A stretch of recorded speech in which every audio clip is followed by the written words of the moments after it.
Hamas سے بدلہ لیں گے، فلسطینی غزہ کو خالی کر دیں۔ اسرائیلی وزیر اعظم کی دھمکی۔ اسرائیلی وزیر اعظم نے غزہ پر حملے کی دھمکی دیتے ہوئے فلسطینیوں کو غزہ خالی کرنے کی وارننگ دے دی۔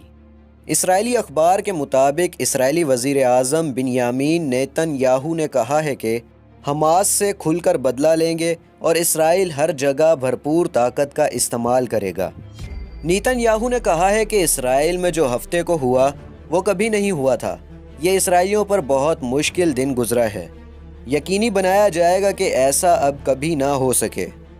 واضح رہے کہ ہفتے کی صبح غزہ سے اسرائیل پر 5000 راکٹ فائر کیے گئے، جس کے بعد فلسطین اور اسرائیل میں جنگ چھڑ گئی۔ فلسطینی مزاحمتی تحریک حماس کے اسرائیل پر زمین، سمندر اور فضا سے کیے گئے حملوں میں صہیونی فوجیوں سمیت 500 سے زائد اسرائیلی ہلاک، سینکڑوں زخمی اور درجنوں یرغمال بنا لیے گئے، جس پر اسرائیلی وزیر اعظم نے دھمکی دیتے ہوئے مزید کہا کہ اس فتح کی قیمت برداشت کرنا آسان نہیں ہوگا۔ یہ جنگ طویل اور سخت ہوگی، مگر بدلہ ضرور لیں گے اور جنگ بھی جیتیں گے۔ جن اسرائیلیوں کو یرغمال بنایا گیا ہے ان کے تحفظ کی ذمہ دار حماس ہوگی۔ کسی کا بال بھی بینکا ہوا تو حساب ضرور لیا جائے گا۔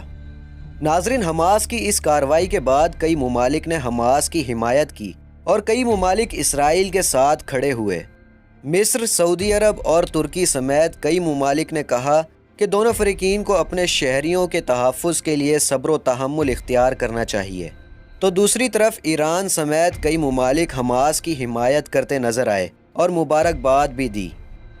ناظرین، اس سچویشن میں آپ کی کیا رائے ہے؟ کمنٹ باکس میں مجھے ضرور بتائیے گا، اور ایسی مزید انٹرسٹنگ اور انفارمیٹیو ویڈیوز کے لیے چینل کو سبسکرائب کر لیں۔ ملتے ہیں ایک اور نئی ویڈیو کے ساتھ، تب تک کے لیے اجازت دیجیے۔ اللہ حافظ۔